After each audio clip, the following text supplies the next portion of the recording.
eu não tenho convicção que o chinês é satisfeito e feliz. Ele tem que abaixar a cabeça porque é uma ditadura. É assim que funciona. Eu não sei se a China, antes de ir para a África, ela não deveria focar em melhorar a vida do chinês, diminuir a desigualdade da China. É um ponto. Desculpa. Não, assim, a desigualdade na China, se comparar com o Brasil e os Estados Unidos, eles são muito mais igualitários do que o Brasil e a China e os Estados Unidos. Mas, então, existe bem, mas eu acho que não precisa comparar. Então, você comparar com, por exemplo, o índice de Gini da China é 31. Tá? Aí eu fico. O índice de Gini, para quem não conhece, é desigualdade. Aí é 31 porque todo mundo é pobre. É difícil também, tá? Mas é igual a muitos países, tá? O Brasil, a América Latina é uma aberração, é 0,54. Os Estados Unidos está indo para uma aberração, 0,48. Até porque a internet vai concentrar, a tecnologia vai concentrar mais ainda, o capital vai concentrar mais ainda.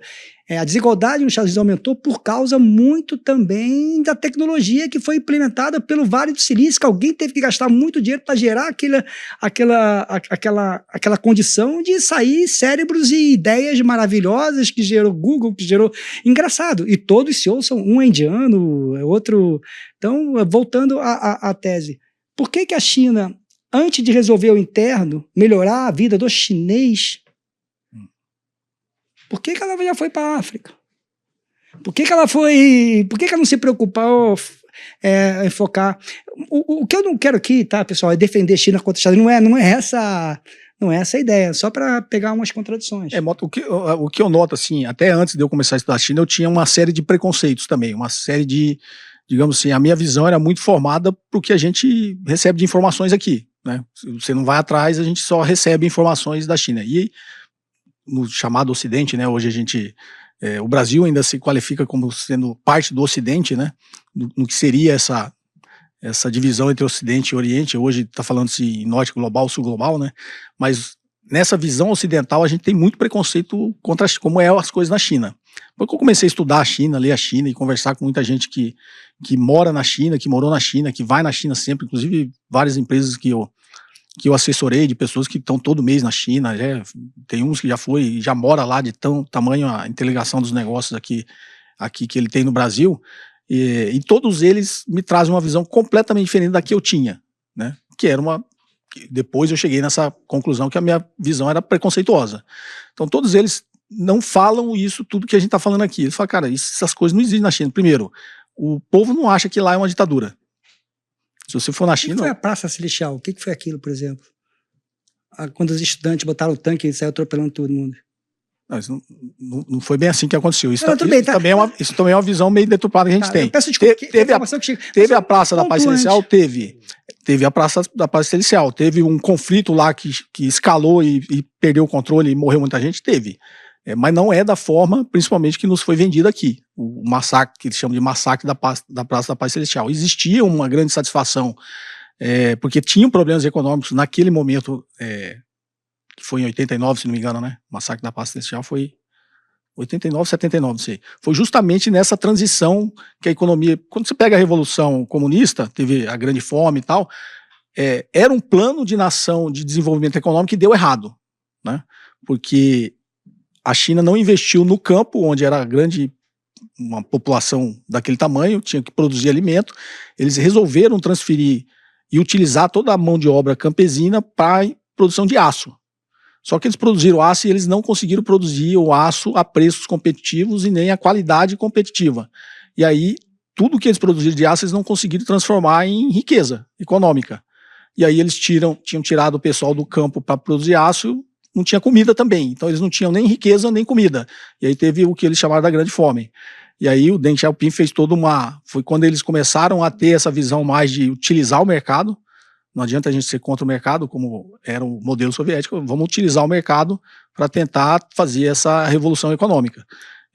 E aí ele estava nessa fase de transição desse plano do Deng Xiaoping, então ainda existia muita desigualdade, existia muita gente passando fome ainda, existia muita insatisfação.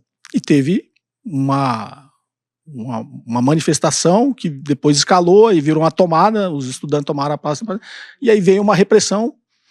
Aconteceu, não foi... Eu não chamaria assim, o chinês hoje, até estudantes de um amigo meu que é estudante, hoje ele também tem uma outra visão.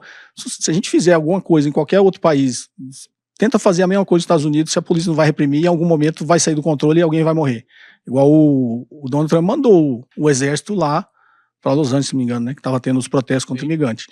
Em algum momento aquilo pode sair do controle e a gente sabe, né, que todos nós seres humanos, se te der uma arma, de repente sua personalidade muda, né, quando você está desarmado, você é uma pessoa, quando você está armado, você fica mais valente. Mas não estou defendendo o que aconteceu, estou dizendo assim, existem outras leituras daquele que aconteceu, não deveria ter acontecido. Isso eu concordo com você. Tá, eu prometo ficar calado. Última frase, prometo. Olha o que me vem à cabeça, tá?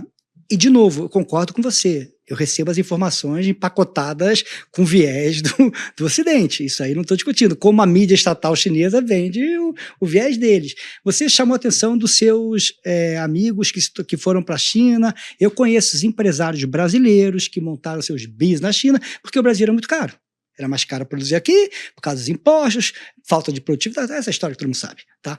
Aí eu pergunto, é mentira que o chinês fica 2 semanas sem sair da fábrica, trabalha 48... Quanto que o chinês trabalha direto? Como é que é a vida do chinês, do trabalhador? Até que ponto o brasileiro que foi lá, o teu amigo foi lá, montou... Ele é o ganancioso e o funcionário do chinês mora num cubículo, numa condição não ideal. Você está entendendo meu ponto, Paulo? Não, tô. Tipo assim, eu só não tô querendo afirmar que isso é verdade. A informação que me chega, eu me lembro na história da Covid, as pessoas ficaram presas lá, ficaram não sei quantos meses, é o que chega aqui, tá? Uhum. O brasileiro que foi lá, o empresário que foi lá aproveitar essa mão de obra, ele foi ganancioso? E o governo chinês falou, ok. Assim, se eu fosse dividir, não. O empresário brasileiro está fazendo o papel dele. Se tem algum culpado, é o governo chinês. Né, eu estou falando que a mão de obra... Estou pegando o ponto, a mão de obra não foi beneficiada. O chinês comum não foi beneficiado. Na realidade, assim, é aquilo que eu falo. A China ainda tem muita contradição que ela tenta resolver. E uma delas você citou aqui agora. Eles ainda trabalham muito, né? Eles ainda, se não me engano, a carga horária lá é em torno de 10, 12 horas por dia. Se tem, não é uma coisa institucionalizada assim, de gente dormindo na empresa, mas deve existir, né? Deve existir. Mas o normal, eles trabalham muito. Agora, quando as pessoas que vão na China e perguntam, eles não se acham tão explorados como nós brasileiros achamos que eles são explorados. Porque eles trabalhavam muito mais antes. Mas agora eles trabalham e teve uma ascensão, uma mobilidade social. Eles tiveram uma certa ascensão econômica. Mas a China começou a enfrentar essa contradição do que você falou, porque eles perderam esse bônus demográfico que eles estavam tendo. E aí eles começaram a ter um grande problema na China, que era para eles, na visão deles, um problema capitalista, que foi as pessoas que tinham, as famílias, que eles primeiro teve o programa de você não podia ter mais de um filho único. Uhum. E aí eles começaram e aí a pessoa o casal tinha um filho único, tinha só uma despesa para formar. E o oriental, ele tem muito esse negócio da competitividade por educação. Então, meu filho tem que ser bem formado. Tá? E aí, eles abriram. Agora pode ter mais de um filho. Aí a população não queria. Porque, agora se eu tiver 2 filhos, dobra meu custo de educação. Costumei, tô com um filho, vou... Ocidentalizou, custa caro. E o meu filho... E o oriental tem um negócio do filho cuida dos pais, né? Quando os pais ficam velhos, o filho cuida. Né? No Japão é assim, o filho mais velho que é responsável, inclusive, pelos pais, pelo sustento, por cuidar dos médicos mesmo. Leva os pais para morar em casa. E aí... Eles falam, bom, eu vou fazer esse filho ficar rico, porque ele vai cuidar de mim, vai ter condições, se eu tiver 2, vai ser todo mundo pobre. Eles ainda tinham muito essa visão, porque ainda a população era muito grande. E aí a China começou a ter esse problema demográfico, de não ter filho. E aí o governo chinês começou a incentivar as pessoas a terem mais filhos. O que não acontece, porque aí eles trabalham muito também, aí também não quer ter filho, também... No Japão passa muito. Que o custo de educação, tá? Acho que o custo. Sim. Acho que tem problema de ocidentalização. Os caras não conseguem. Custo de educação, não é custo de vida. Não conseguem ter 2 filhos. A renda dele não permite ter mais de 2 filhos. Ou mais de um filho. Acontece em São Paulo, por exemplo. Também você tem um custo de vida muito alto, você não consegue ter 4. Eles começaram a ter uma competição por tutores. Porque aí, quem tinha mais dinheiro e a competitividade... Prosperidade comum, lembrei. Prosperidade comum. Isso. Eles começaram a ter esse problema de quem tinha mais dinheiro, tinha dinheiro para pagar a escola. Um tutor particular, um professor particular, e aí essas famílias que tinham mais dinheiro começaram a ter muito mais oportunidades no mercado do que as que tinham menos dinheiro. O governo falou, acabou com isso, né? Isso aí foi uma coisa imposta. Agora, o chinês não acha o governo autoritário. A grande maioria. Obviamente deve ter 10, 15% que acha. Acho que informação mas que a ele grande tem... maioria não acha o governo autoritário, porque eles têm uma base diferente, a cultura lá é completamente diferente. O que a gente chama de liberdade aqui para nós é diferente para eles. O pessoal costuma brincar, meu carro é blindado, tá até com o vidro trincado, que minha esposa estava passando na radial, tentaram quebrar lá, obviamente que não quebrou, mas ficou trincado o vidro. Aí eu estava até fazendo essa analogia, que um amigo meu que mora na China falou assim, você é livre no Brasil? Aí eu falei que era.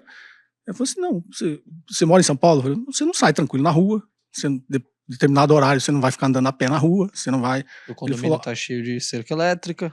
Você anda de carro blindado e tal, você acha que você é livre. Aí ele falou, aqui na China, e ele é brasileiro, né? Aqui na China, ele falou, eu me sinto livre. E tenho amigos que trabalham como chineses e se sentem livres. Por quê?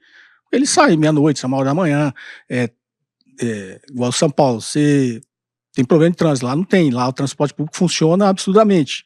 Ele falou, se eu quiser aqui, eu não preciso ter carro. Eu ando de metrô, ando de ônibus, e vou onde eu quero muito rapidamente. A China, assim, teve um boom de infraestrutura muito grande, né? Sim. Construíram, acho que 40 mil quilômetros de ferrovias. A maior vantagem da China é a logística. E aí ele falou assim, então, assim, dependendo do conceito que você chama de liberdade, aqui eu me sinto livre, eu não me preocupo com segurança, aqui não tem criminalidade, você vê muito pouca polícia na rua, a polícia que é na rua não anda armada. Então ele falou assim, eu me sinto livre aqui. Agora, se liberdade para você é poder xingar o presidente da república, realmente aqui eles não fazem isso. Mas não fazem isso porque não pode, eles não fazem isso porque a base filosófica, que é o confucionismo, não permite, eles nem sabem que isso seria possível, né? A mesma coisa eu sempre brinco, eu sou japonês, né? Sou descendente de japonês, falo assim, lá no Japão, você perguntar pro cara se ele pode xingar o imperador, ele vai achar estranha a sua pergunta, ele nem passa essa hipótese na cabeça dele xingar o imperador, né? E ele falou, na China, ele não passa na cabeça dele por que eu vou xingar E eu estudei um documento do governo da China sobre a democracia chinesa, né? Da forma que é. Quando você vê a dinâmica de como funciona a democracia na China, aí os caras falam uma ditadura, lá realmente me parece uma ditadura chamada ditadura do proletariado. Desde das províncias, dos condados, eles estruturam para ter conselhos populares que elegem os que seriam o equivalente nosso aqui a prefeito, eles têm autonomia econômica, eles não têm o voto direto para o presidente da república, né? Mas o voto é direto para ir elegendo esses conselhos populares até chegar no Conselho Nacional Popular, que elege os parlamentares, que aí depois elege o Partido Comunista Chinês, elege o líder do que seria o partido o presidente da China. E lá eles têm realmente como se fosse uma qualificação para ser político.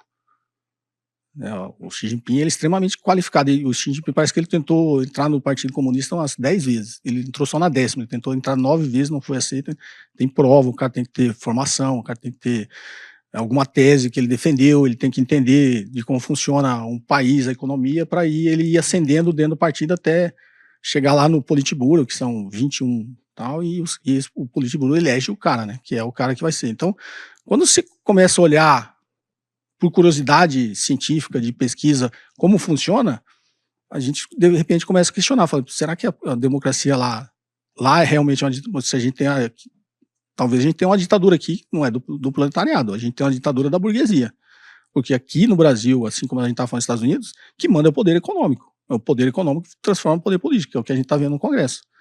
Não adianta você eleger um executivo querer fazer uma coisa se 90% do Congresso foi eleito pelo poder econômico, está defendendo interesses econômicos de uma minoria da população, entendeu?